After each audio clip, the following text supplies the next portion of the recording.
하나님의 말씀 보겠습니다. 유다서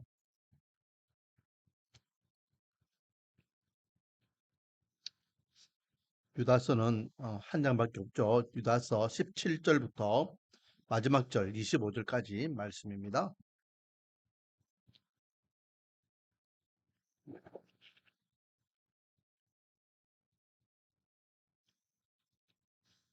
신약성경 397페이지, 398페이지 되겠습니다.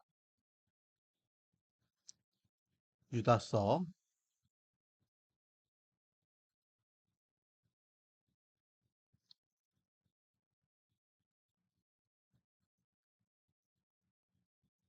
신약성경 397페이지, 398페이지 17절부터 마지막 절 25절까지 되도록합니다. 17절입니다. 사랑하는 자들아, 너희는 우리 주 예수 그리스도의 사도들이 미리 한 말을 기억하라. 그들이 너희에게 말하기를 마지막 때에 자기의 경건하지 않은 정욕대로 행하며 조롱하는 자들이 있으리라 하였나니, 이 사람들은 분열을 일으키는 자며 육에 속한 자며 성령이 없는 자니라.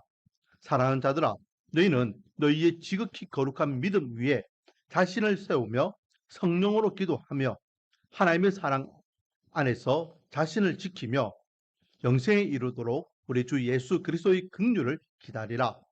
어떤 의심하는 자들을 긍휼히 여기라. 또 어떤 자를 불에서 끌어내어 구원하라. 또 어떤 자를 그 육체로 더럽힌 옷까지도 미워하되 두려움으로 긍휼히 여기라. 능히 너희를 보아사 그침이 없게 하시고 너희로 그 영광 앞에 흠이 없이 기쁨으로 서게 하실 이 곧 우리 구주 홀로 하나이신 하나님께 우리 주 예수 그리스도로 말미암아 영광과 위엄과 권력과 권세가 영원 전부터 이제와 영원토록 있을지어다. 아멘. 아멘. 할렐루야. 오늘도 하나님께 나와 찬양과 경배와 예배로 영광 돌리고 주신 말씀을 붙잡고 기도의 자리로 나가는 저와 여러분에게 하나님의 한량없는 은혜와 또 기동답의 역사가 일어나기를 주님의 이름으로 축원드립니다. 지난주에 이어서 우리 유다서 말씀을 나누고 있습니다. 유다서 말씀은요, 예수님의 육적인 동생이었던 유다가 예수님의 부활 이후에 예수님을 메시아로 믿게 되고, 그래서 이제는 철저하게 예수 그리스도의 복음을 위하여 사는 그런 믿음의 사람이 되었다. 그리고 그렇게 평범하게 사는 것이 아니라 초대교회의 지도자적인 역할을 감당하였다라고 말씀을 전했죠. 그래서 어, 이 유다는요, 야고보와 함께 어, 야고보서, 유다서를 통하여서 초대교회 성도들에게 어떤 환경 가운데서도 믿음, 중심 이런 것을 잃어버리지 말라라고 당부합니다. 특별히 교회 안에 예수 그리스도의 복음 외에 다른 것으로 미혹하는 자들에 대한 경계를 하게 되죠. 그래서 지난주에 가만히 들어온 자 있댔죠. 가만히 들어온 자. 이 가만히 들어온 자들이 교회의 본질, 예수 그리스도의 구원, 십자가의 은혜, 이 모든 것들을 전부 다 이렇게 혼란스럽게 만들고 다른 복음을 통하여서 교회를 이렇게 미혹하게 하더라라는 거죠. 그래서 거기에 대해서 이렇게 경계심을 주는 메시지를 남겼습니다. 오늘은요, 이제 이 편지를 마무리하면서 이렇게 권면 좋은 뭐 이런 말씀을 끝부분에 하고 이제 끝인사로 마무리를 하고 있는데요. 17절입니다. 사랑하는 자들아, 너희는 우리 주 예수 그리스도의 사도들이 미리 한 말을 기억하라 라고 하면서 어, 너희는 이 편지를 받고 있는 초대교회 성도들, 오늘날 저 여러분을 이야기합니다. 우리 주 예수 그리스도의 사도들이 미리 한 말을 기억하라. 누가 한 말을? 사도들이 미리 예전에 했던 말들을 뭐해라? 기억하라 라는 것입니다. 그래서 오늘 그 말씀 제목이 사도들이 전한 말입니다. 사도들이 전한 말. 우리는 사도들이 전한 말을 기억해야 됩니다. 무슨 말을 했느냐? 오늘 본문을 이제 우리가 보겠지만은, 그런데 그 앞에 사도들인데요. 어떤 사도들을 이야기합니까? 우리 주 예수 그리스도 사도라고 되어 있습니다. 사도라면 다 똑같은 사도가 아닙니다. 가짜 사도가 있다는 거죠.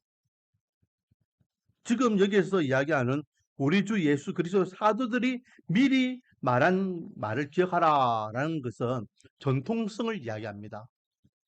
예수님께서 12제자들에게 가르쳐 주셨고 일깨워 주셨던 그 가르침, 그것을 이제는 또 그의 제자들에게, 그리고 또 그 당시 초대교회 성도들에게, 그리고 그들이 또 그들의 제자들에게, 그들이 또 그들의 제자들에게, 그리고 또 제자가 제자에게, 제자가 제자에게, 그렇게 해서 2000년 동안 예수 그리스도를 통해서 선포된 복음이 계속해서 전해진 거예요. 그리고 약 140년 전에 우리나라에도 그 복음이 들어왔어. 최초로 한국의 조선이죠. 그 당시에는 사람들이 예수 그리스도의 복음을 통하여 예수님의 제자가 되고, 그리고 그들 가운데에는 또 평양신학교에서 목사가 되어서 목사 안수를 받고, 또 계속해서 복음 사역을 통하여서 수많은 영혼들이 주님께 돌아오며 교회가 세워지게 되며, 그렇게 약 140년이 지난 지금 오늘날 저와 여러분이 이렇게 말씀과 은혜의 교회라는 이름으로 하나님 앞에 나와서 찬양 예배로 영광 돌리며 주님께 주신 이 복을 붙잡고 구원받는 하나님의 백성으로서 믿음의 삶을 살아가고 있음을 믿으시기 바랍니다. 이게 전통성이에요, 전통성. 물론 제가 누차 이야기하지만 우리는 제약된 인간의 몸을 갖고 있기 때문에 완전하지 못해요. 사도들이 완전합니까? 사도들이 완전하지 않습니다. 예수님이 제자들이라고 그들이요 완전하다고 이야기하면 잘못됐죠. 그런 의미에서 교황은 우리와 똑같은 인간인데 그는 오류가 없다라고 이야기하는 것은 잘못된 교리입니다. 교황이 말하는 행동, 또 교황이 말하는 말, 교황이 하는 행동, 교황이 가지고 있는 모든 것들은 완벽하다라고 이야기하는 것은 잘못됐죠. 왜? 교황은 신이 아니잖아요. 교황은 하나님이 아니에요. 우리와 똑같은 인간이에요. 그래서 교황의 전통성을 어디에 두고 있습니까? 베드로를 두고 있거든요. 음. 1대 교황을 그들은 베드로라고 이야기합니다. 그런데 그 베드로도 예수님의 사도로서 완벽한 사람은 아니었잖아요. 그리고 그렇게 복음을 듣고 구원받은 하나님의 백성들이 모인 교회도 이 땅의 교회들 가운데에 완벽한 교회가 있습니까? 없습니까? 이 땅의 교회들 가운데 완벽한 교회가 있습니까? 없습니까? 없습니다. 이 땅의 교회들 죄인된 인간들의 모임인데 어떻게 완벽할 수 있습니까? 다 부족해요. 다 연약합니다. 그렇기 때문에 문제도 생기고 또 이렇게 분란도 일어나고 시험도 들고 그런 거죠. 그런데 천주교에서의 교리와 교회는 완벽해요. 그렇기 때문에 모든 예배, 예식, 그들이 지키는 모든 절기, 교회, 예배 순서 모든 것들은 완벽하다라고 이야기합니다. 그 또한 잘못된 교리죠. 교회가 2000년 동안 이렇게 예수 그리스도의 복음을 사도가 제자에게, 제자가 제자에게, 제자가 제자에게 계속해서 오는 가운데서 교회들이 막 세워졌지만은 완벽하지 못하다라는 걸 인정합니다. 인정해야죠. 그걸 인정하지 안 하는 순간 우리는 더 이상 인간이 아니에요. 우리는 더 이상 죄인이 아닙니다. 완벽한 의인이고 완벽한 신과 같은 존재가 되는 거죠. 우리는 저도 마찬가지지만 구원받은 하나님의 백성으로서 얼마나 부족한 게 많습니까? 분명히 기억해야 됩니다. 우리는 연약한 인간의 몸을 갖고 있기 때문에 늘 부족하다. 그리고 그런 못난 자들, 약한 자들의 몸인 교회도 늘 부족하다라는 것을 우리는 기억해야 됩니다. 그런데 그렇게 교회가 세워지고 또 사도들이 전해준 가르침 예수 그리스도의 복음을 이렇게 계속해서 하다 보니까 어떤 문제가 생기냐면 야 교회는 완벽하지 않잖아. 너희들이 가르침이 완벽하지 않잖아. 너희들이 복음이 완벽하지 않잖아. 라고 하면서 완벽을 이야기하는 무리들이 생기기 시작하는 거죠. 우리는 완벽해. 이 전통적인 교회가 완벽하지 못한 거 보니까 그 문제가 있어. 틀렸어. 그런데 우리는 완벽해. 누가 그렇게 이야기합니까? 이단들이 그렇게 이야기하죠. 이단들이. 그래서 교회들이 교회들이 약한 부분, 부족한 부분을 계속해서 지적하면서 야, 교회가 이렇잖아. 이렇게 가르치잖아. 이런 모습 있잖아. 그렇게 잘못된 거야. 우리는 그런 거 없어. 우리는 그건 다 보완했어. 우리는 그런 것들을 다 회복했어. 해결했어. 좀 부족하지만, 완벽하지 못하지만, 그래도 전통성을 잃어버리면 안 됩니다. 전통성을. 계속해서 교회는 복음사역을 감당할 것이고, 또 세계 곳곳에 하나님의 교회가 세워질 것입니다. 그 교회들 또한 완벽하지 못하죠. 제 주위에도요, 개척을 하는 목사님들이 지금 많이 계셔요. 얼마 전에도 또, 저하고 같이 사역했던 목사님이 또 교회를 개척했습니다. 그럼 보면은 예전에는 그냥, 전통적인 교회처럼 이렇게 교회를 개척했는데 요즘은요, 목사님들이 나는 어떻게 목회를 할 것인가? 어떤 방향으로 교회를 세울 것인가? 그래서 특화된 교회들을 많이 이렇게 생각하고 개척하는 것을 봅니다. 어, 얼마 전에도 개척한 목사님 교회도요, 선교적인 그 관점, 선교적인 그 지향을 하면서 세운 교회예요. 그러니까 함께 걷는 교회인가? 뭐 그럴 거예요. 그래서 이제 오직 그 교회는요, 선교 지향적인 교회예요. 나름대로는 준비를 많이 하고 교회를 개척했죠. 뭐 교회들마다 특징이 있습니다. 우리는 다음 세대를 위해서 특화된 교회다. 우리는 대사회적으로 이렇게 특화된 사역을 할 것이다. 우리는 선교 사역을 감당하겠다. 뭐 이렇게 음, 그 말은 뭐냐면 기존에 있는 교회들의 약한 부분을 자기들은 나름대로 또 다른 해결책을 가지고 교회의 본질을 한번 찾아보겠다라는 대안으로 그렇게 교회를 세워 나가는 것이다라고 생각합니다.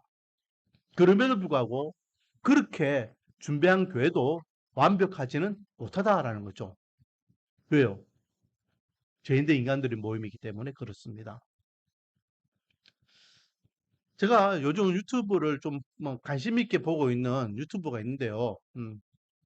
저는 처음에 이 유튜브에 나오는 사람이 외국인인 줄 알았습니다. 왜냐면은 그게 외국에서 일어나는 일들이니까. 근데 알고 보니까 한국 사람이더라고요. 그, 그 사람이 이제 박혁이라는 사람이 박혁. 이제 우리나라에 한 1, 2년 전부터 이제 막 이야기가 되기 시작하고 그리고 이미 이단 연구하는 분들이나 또 대학 교수님들은 이 박혁이라는 사람을 유심히 지금 주목하고 있는 가운데 있는데 이 양반은 음, 그게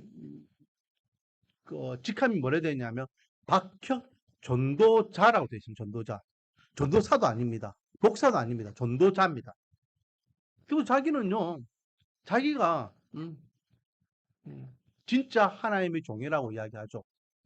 그러면서 하나님 이야기도 하고 예수님의 이름을 이야기하고 하면서 막 합니다.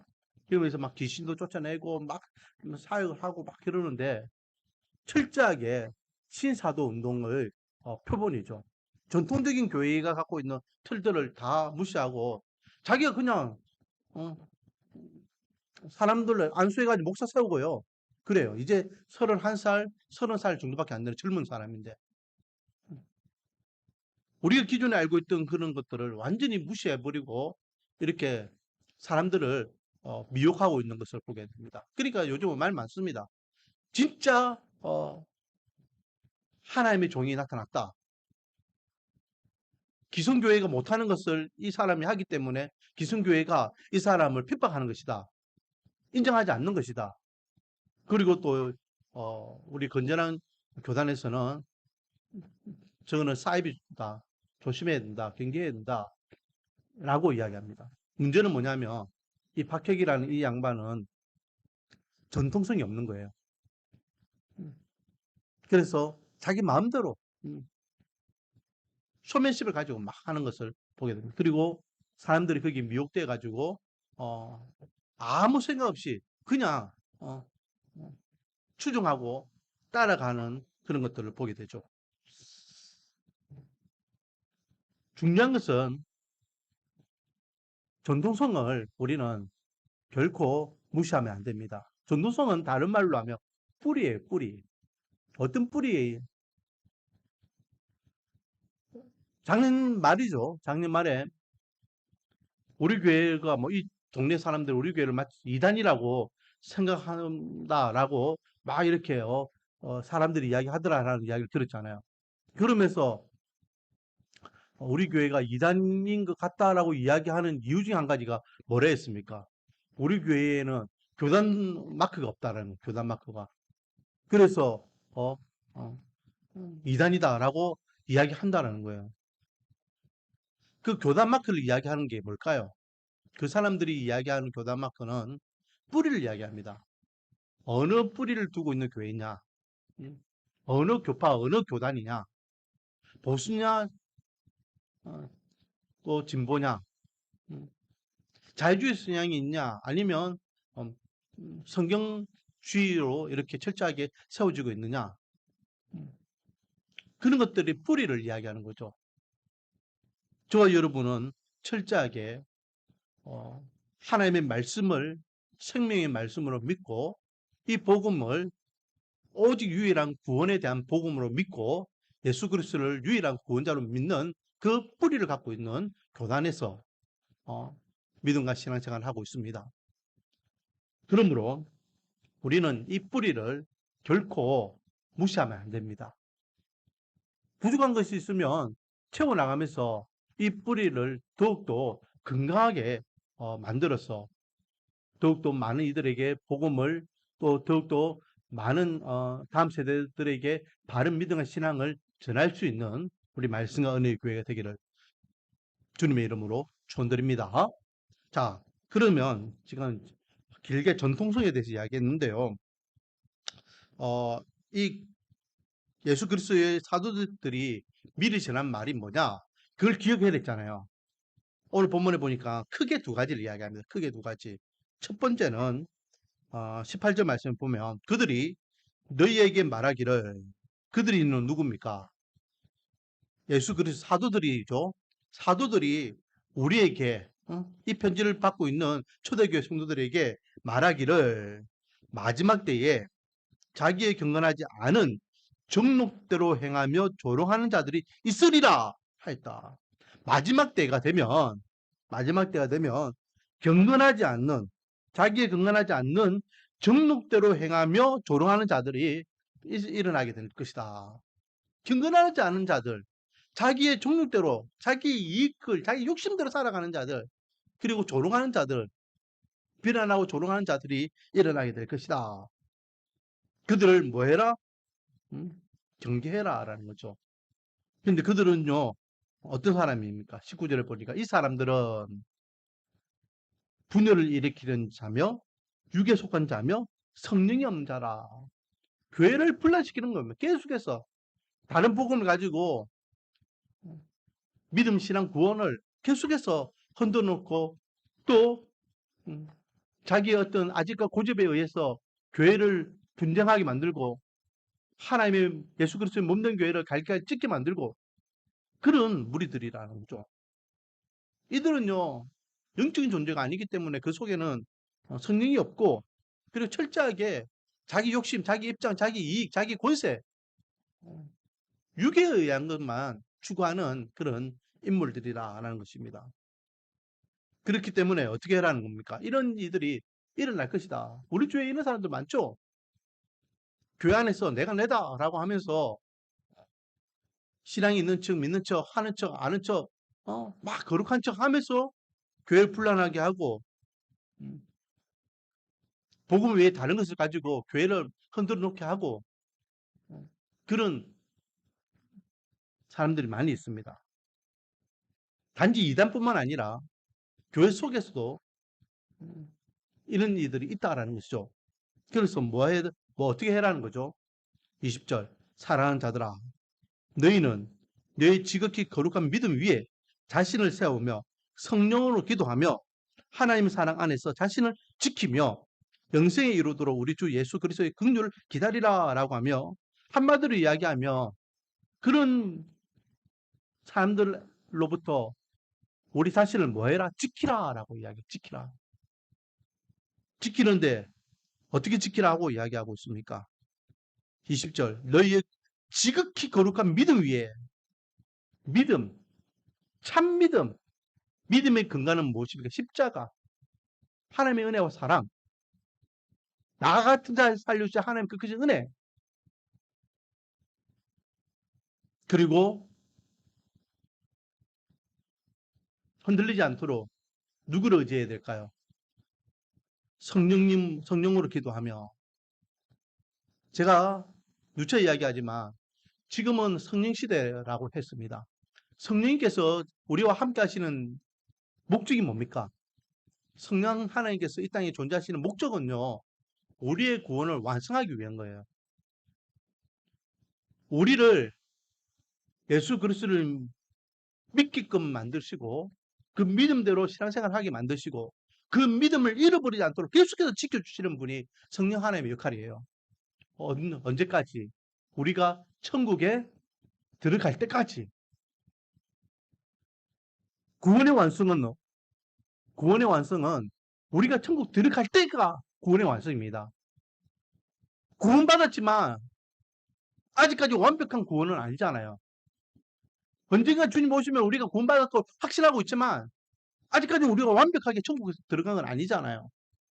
그렇기 때문에 성령 하나님께서 우리가 천국 들어갈 때까지 우리의 구원을 지키시기 위해서 사역하고 계신다라는 거죠. 그렇기 때문에 우리가 유혹을 당하고 핍박을 당하고 문제 앞에 서게 되어서 우리 믿음이 흔들리게 되면, 우리를 공격하는 자들이 생기게 되면, 우리의 구원관을 흔드는 그런 어떤 일들이 생기게 되면 누구에게 기도해라는 겁니까? 성령 하나님께 기도해라. 도와주세요. 도와주세요. 내가 이 문제 때문에 믿음이 흔들리고 있습니다. 내가 이 사람 때문에 믿음이 흔들리고 있습니다. 내 건강 때문에 믿음이 흔들리고 있습니다. 물질 때문에 믿음이 흔들리고 있습니다. 가정적인 문제 때문에 믿음이 흔들리고 있습니다. 이런 문제들이 발생해서 내 믿음이 흔들릴 때에 성령 하나님 도와달라고 우리는 우리 구원을 위해서 성령 하나님 앞에 간절히 도움을 요청해야 될 줄 믿습니다. 그래서 21절에 보니까 하나님의 사랑 안에서 자신을 지키며 무엇에 이르도록 무엇에 이르도록 무엇에 이르도록 무엇에 이르도록 무엇에 이르도록 영생에 이르도록 영생에 이르도록. 영생이 뭡니까? 영생. 영생이 구원이잖아요. 그 결국은 하나님의 사랑 안에서 우리 자신을 지켜서 어디에 이르도록 하자? 영생, 구원에 이르도록 하자. 자, 사도들이 전해준 첫 번째는 경건하지 않은 자들이 자기의 정욕대로 행하며 조언하는 자들이 마지막 때는 있을 것이다. 이들은 분열하는 자이고 육에 속한 자이고 성령이 없는 자이다. 그렇기 때문에 이들로부터 우리 자신을 뭐해라? 지키라. 지키기 위해서는 믿음 위에 믿음 위에 세우지 우리 자신을 세우고 또 누구에게 기도해라? 성령으로 기도하며 우리가 구원에 이르도록 우리 자신을 지켜야 한다. 자, 그리고 두 번째 가르쳐 주시는 말씀은요. 21절의 뒷부분에 보니까 이르도록 우리 주 예수 그리스도의 긍휼을 기다리라. 무엇을 기다리라? 긍휼을 기다리라 라고 이야기합니다. 긍휼. 그 다음부터 22절 또 23절 똑같은 긍휼이라는 단어 계속 나오죠. 긍휼. 자, 여기에서 사도들이 가르쳐주는 메시지는요. 사람들을 뭐해라? 긍휼히 여기라. 긍휼히 여기라. 긍휼은 뜻이 뭡니까? 사랑이라는 단어가 있잖아요. 그렇죠? 이 사랑이라는 단어를 다르게 표현하는 것들이 여러 개가 있습니다. 이게 다 똑같은 사랑이에요. 우리가 알고 있는 사랑, 자비, 긍휼, 인애, 이 모든 것들이 다 사랑이에요, 사랑. 사랑인데, 예, 그 사랑에요. 어떤 의미가 조금씩 달라서 다른 단어로 표현하고 있지만, 이거는 다 사랑이라는 거예요. 그리고 긍휼은 우리를 뼛속 깊숙하게 뭐하는 사랑? 불쌍히 여기는 사랑, 불쌍히 여기는 사랑. 그래서 21절에 보니까 우리 주 예수 그리스도의 긍휼을 기다리라. 예수님께서 우리를 뭐 하셨다? 긍휼히 여기셨다. 다른 말로 하면 예수님께서 우리를 정말로 깊숙하게까지 우리를 불쌍히 여기셨다. 우리를 정말 불쌍히 여기셨기 때문에 가만히 내버려 두면은 지옥 가서 죽을 수밖에 없는 영혼을, 아이고 저이 불쌍한 영혼들 저 하병우 저거 놔두면 지옥 가는데 아이고 저거 어떡하노. 그래서 어떻게 하셨다? 십자가에서 내 대신 십자가에서 죄값 치르시고 죽으셨다. 그런데 그렇게 긍휼히 여김을 받은 우리가 하나님의 그 뼛속 깊숙하게 불쌍히 여기는 그 사랑으로 구원받는 우리가 어떻게 해라? 아직도 구원받지 못하여서 세상에 방황하고 있는 영혼들을 어떤 마음을 가지라? 긍휼히 여기는 마음을 가지라. 왜? 주님께서도 우리를 긍휼히 여기셨기 때문에 우리도 그들을 긍휼히 여기. 자, 22절. 어떤 의심하는 자들을 뭐해라? 긍휼히 여기라. 의심하는 자들. 한마디로 이야기하면 예수님, 믿음의 도, 복음, 이것을 의심하는 자들을 이야기하죠. 구원에 대한 문제를 의심하는 자들을 이야기하는 것입니다. 야, 하나님 어디 있어? 예수가 어디 있어? 다른 종교를 믿는 사람들, 또 이단자들, 교회 나와가지고 열심히 하는데 종교 행위만 가지고 자기 이익을 추구하기 위해서 행동하는 사람들, 진짜 구원받지 못하여서 그냥 그렇게 살아가고 있는 불쌍한 영혼들, 그냥 놔두면 지옥에 갈 수밖에 없는 그 영혼들을 뭐 해라? 불쌍히 여기라, 불쌍히 여기라. 그게 긍휼히 여김 받은 하나님 백성들이 가져야 되는 자세라는 거죠. 자, 계속해서 보겠습니다. 23절. 또 어떤 자를 불에서 끌어내요. 뭐 해라? 구원하라. 불에서 끌어낸다는 것은 어떤 불에서 끌어내라는 겁니까? 무슨 불? 무슨 불? 무슨 불? 무슨 불일까요? 지옥불, 지옥불. 지옥불에서 어? 영원한 죽음을 맞아 그 사람들을 끌어내 가지고 구원을 이루게 해라. 그러니까 그 가만히 두면 지옥으로 가고 있는 그 지옥불을 향해 달려가고 있는 영혼들을 어떤 마음을 가지라? 불쌍히 여기는 마음을 가지라. 자, 그리고 계속해서 보면요. 또 어떤 자를 그 육체로 더럽힌 옷까지도 미워하되 육체로 더럽히진 옷 그는요 삶의 행실을 이야기하죠. 음, 삶의 행실에서 부도덕한 자들 있잖아요. 음, 예수님 당시에는 뭐 세리 또는 이제 창녀들 뭐 이런 사람들을 율법주의자들은 이렇게 죄인 취급했잖아요. 오늘날도 이야기하면은 그렇게 음, 사회 악, 범법자들 이런 사람들을 이야기하겠죠. 그런 사람들을 뭐 해라? 불쌍히 여기라, 불쌍히 여기라. 왜? 그 영혼들이 결국은 죽으면 지옥에 갈 것이니까. 그래서 아까 전에 이야기했던 특수사역을 하는 목회자들 가운데에 교도소 사역하는 목사님들 계십니다. 우리 노예도요, 그렇게 평생 이렇게 교도소 사역을 하셨던 목사님들도 계셨어요. 그래서 어, 매주 가가지고 그 사람들에게 복음을 전하는 겁니다. 듣든지 안 듣든지 예배를 드리는 거죠. 그러다가 예수님을 만나는 사람들이 있더라는 거죠. 음, 뭐 살인자들도 예수님을 만나고 뭐 사기범도 예수님을 만나고 교도소에서 예수님을 만나서 새 생명의 은혜를 누린 자들을 우리가 종종 간증을 통해서 보게 되잖아요. 자, 말씀을 정리하겠습니다. 마지막 때에 사도들이 가르쳐 주었던 말씀을 기억하라라고 했습니다. 두 가지죠. 마지막 때 되면은 이렇게 교회를 흔들어 놓는 그런 인물들이, 무리들이 있다. 그런데 그들로부터 우리의 구원을 위해서 우리 자신을 지켜야 된다.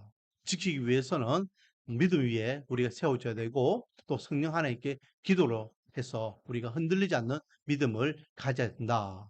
두 번째는 또 아직도 구원받지 못하는 가운데에 살아가고 있는 영혼들을 불쌍히 여기는 마음을 가지고 그들에게 복음을 전하고 또 그들이 지옥불에서 구원의 은혜를 경험하는 그런 사명을 감당하라 라고 어, 말씀을 전했습니다. 오늘 본문을 통해서요, 두 가지를 위해서 기도하겠습니다. 첫 번째는 2024년 한 해 동안 우리 말씀과 은혜 교회가 어떤 유혹과 시험과 문제 앞에서도 흔들리지 않는 믿음의 교회로 세워질 수 있도록 은혜를 달랐고, 우리 성도들 가운데 육신이 연약한 자들에게는 육신의 강건함을, 믿음과 신앙이 연약한 이들에게 믿음과 신앙의 견고함을, 또 삶이 연약한 자들에게 삶의 형통함을 대입해 주사 어떤 유혹과 시험 앞에서도 흔들리지 아니하는 온 교회가 함께 한 마음으로 세워져 가는 교회 될 수 있도록 은혜를 달랐고 기도하기를 원합니다. 두 번째는 긍휼히 여기는 가운데에 영혼을 구원하라고 말씀하고 계십니다. 우리 교회가 긍휼히 여김을 받은 하나님의 백성으로서 아직도 이 땅에 구원받지 못한 영혼들이 얼마나 많습니까? 특별히 우리 고천에 2000세대가 살고 있습니다. 이들을 가슴에 품고 기도하기를 원합니다. 하나님, 돌아와야 될 영혼, 구원받아야 될 영혼, 지옥불에서 그 건짐 받아야 될 영혼이 있다면 우리 교회가 복음 사명 감당하기를 원합니다. 긍휼히 여기는 마음을 주시고 이 땅을 가슴에 품고 기도할 때에 하나님이여 구원의 열매를 허락해 달라고 우리 교회 사명을 위해서 기도하기를 원합니다. 이 밤에 두 가지를 위해서 먼저 기도로서 하나님께 나가겠습니다. 찬송가 한 곡 부르고 우리 같이 기도하겠습니다. 499장입니다.